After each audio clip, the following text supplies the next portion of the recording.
అమ్మా అమ్మమ్మా వింటున్నాను, చెప్పవే. అనంతలక్ష్మి గారింట్లో వాళ్ళ పాప ఆయన తొట్లో వేస్తున్నారట. ఏమైనా ఇస్తే బాగుంటుందేమో. మీ నాన్నకు పుచ్చుకోవడం తప్ప ఇవ్వడం అలవాట్లేదుగా. అయినా ప్రద్దానికి నన్ను అడుగుతారేమిటే? మీ నాన్నని పిన్నిని వదిలేసి. సర్లే, ఇంకేం అడగను పో. మీ బావను అడుగుతావా? అస్సలు అడగను. ఇప్పుడు అలాగే అంటావు. రేపు తాళి కట్టాక అస్సలు వడ్డీ కలిపి గుంజుతావు. బావతోనా? పెళ్ళా? రమ్మన్నారు తెమ్మని బంతికి.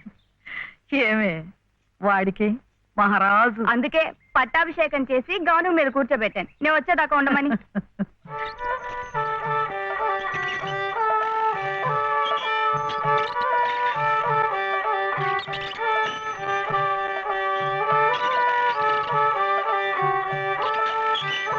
నా దగ్గర మాత్రం వ్యర్థ పెట్టలేకు అని చెప్పండి. డబ్బు పంపిస్తేనే డబ్బా పంపించేది.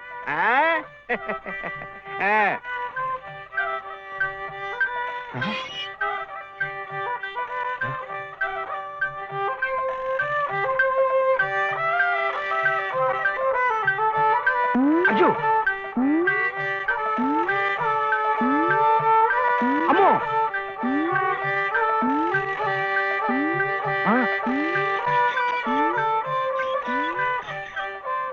ఎరా ఇప్పుడు దాకా పడుకునుండు. ఎవరు మెత్తగా చిట్టా? మరెవరు? ఎద్దు. ఎద్దా? ఎద్దు ఇప్పుడు దాకా నిద్రపోయింది, ఇప్పుడే లేచి తిరుగుతోంది పాపం. ఇట్ట అరుస్తే మళ్ళీ పడుకుంటుంది. ఇంకా నూనె ఉండదు, గీనె ఉండదు. ఇంకా ఉషేమిట్రా? నీ కాళ్ళు చేతులు విరిచి గానుగలు వేసి చెప్ప. అగో అగో అగో.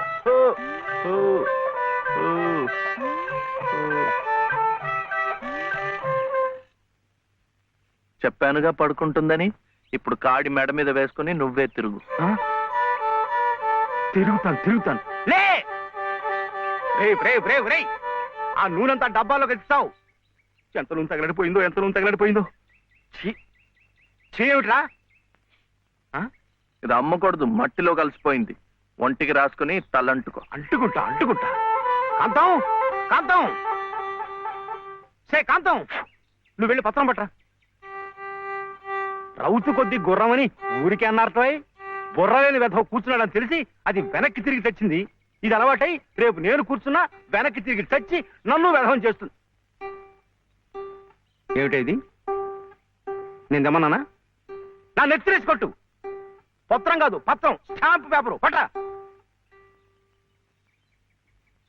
మళ్ళీ సంతకం పెట్టాలా మావయ్య? అవును. నేను పెట్టను. ఎందుకని? నాయనమ్మ పెట్టద్దంది. పెట్టకపోతే ఈ నష్టం ఎవరు భరిస్తారు? డబ్బా నూనె ఖరీదని తెలుసా? 200. నీ బొంద.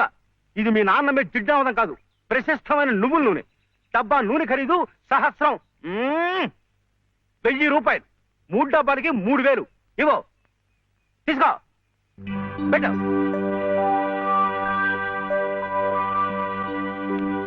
ఇది పెట్టిందే, ఇది పెట్టిందే, ఇది కూడా పెట్టింది. ఇది పెట్టలే. ఏమిట్రా అది? మళ్ళీ సంతకం పెడుతున్నావా? మావయ్యకు చాలా నష్టం వచ్చిందట, 3 సహస్రాలు. ఎవరు చెప్పారు? ఏమయ్యా రే, లే. మళ్ళీ ఇలాంటి సంతకాలు పెట్టావంటే ఒళ్ళంతా బాధలు పెడతా, జాగ్రత్త. నష్టం వచ్చిందట, నష్టం. ఇంతవరకు ఆయన గారు పెట్టించుకున్న సంతకాలు చాలు. నువ్వు జన్మంతా తప్పులు చేసినా ఆయనకేం నష్టం రాదు. వెళ్ళి స్నానం చేసినప్పుడు. ఏమిటండి మీరు కూడాను? ఎంత నష్టాన్ని భరించబట్టారు? నిండా ముంచేస్తుంటాను. నిక్షేపం లాంటి నువ్వులోనే పిల్ల కాలంలో ఎలా ప్రవేశిస్తుంది చూడండి. పద్దు పద్దు నువ్వు కాదయ్యా రాయాల్సింది. నీ పాపాల పద్దు నేను రాయాలి. నా ఇల్లంతా హక్కు భక్తం చేసుకున్నందుకు రాయాలి. వాడి పొలం చేస్తున్నానన్న పేరుతో ఎక్కడికక్కడ పందికొక్కులా మెక్కుతున్నందుకు రాయాలి. నా బిడ్డ పోయిన 3 నెలలకే మళ్ళీ పెళ్లి చేసుకుని మమ్మల్ని ఎలా హింస పెడుతున్నావని రాయాలి. అనంత గారు అనండి. ఇంతకాలం మీ ఇంటి కుక్క కాపలా కాస్తున్నందుకు మీరు అనాల్సిందే, నేర్పడాల్సిందే. ఊరికి నేను ఎందుకంటారయ్యా? పాపాలు చేస్తుంటే అంటారు. మనిషికి ఒక మాట, గొడ్డుకో దెబ్బని. నన్ను గొడ్డంటావా? శివశివ, సతీ తులసి లాంటి దాన్ని నా నోటితో ఆ మాట అనగలనా? పిన్ని గారు సామెత మర్చిపోయారేమో అని. నువ్వు సతీ తులసి సరే. ఏమిటా శబ్దాలు? ఇంట్లో ఎవరున్నారు? సతీ సావిత్రి లాంటి దాన్ని నన్ను అనుమానిస్తున్నారా? లోపల శబ్దాలు అవుతుంటే సత్యవంతుడికైనా సరే అనుమానం.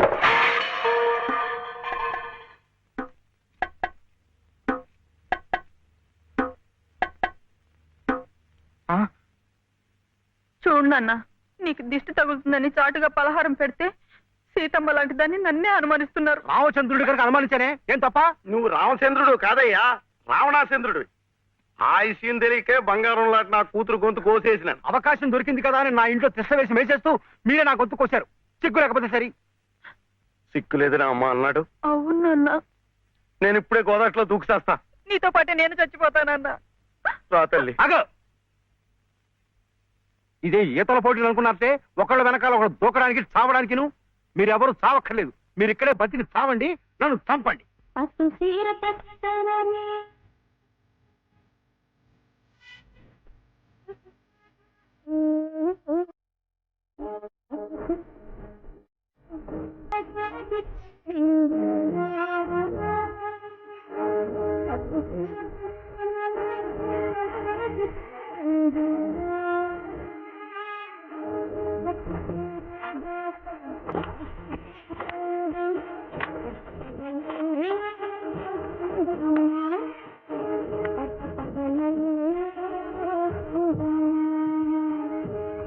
సుబ్బులు,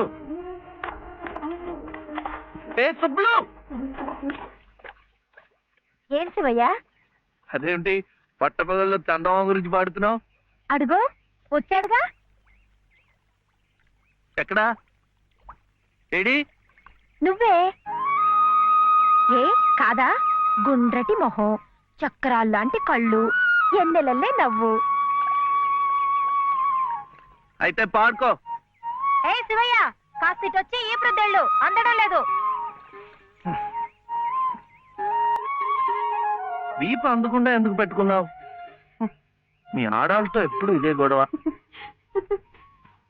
తాలిబొట్టు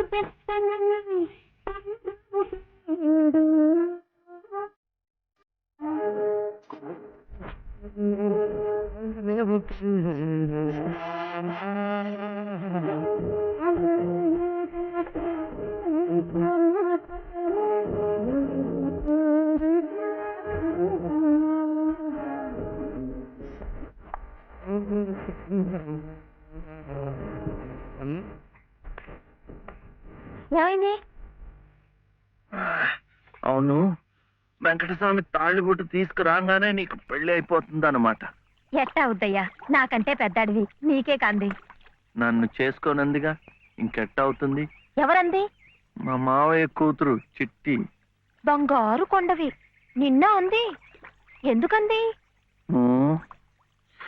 మా నాయనమేమో శివయ్యని నీ మొగుడు చిట్టి అంది.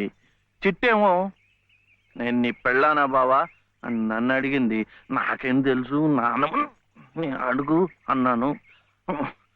అన్నిటికీ నానమ్మ అనేవాడికి పెళ్ళందుకు అని చెప్పి నా తల మీద మొట్టకాయ వేసి వెళ్ళి ఓసి పిచ్చి మొద్దా, మంచి పని చేసిందిలే. ఇదిగో ఓ మంచి లగ్గం చూసాయి, మన ఇద్దరం మనవాడేద్దాం. ఏంటి శివయ్య, వింటున్నావా? లేదు, బొందు కంటుకుంటున్నావు.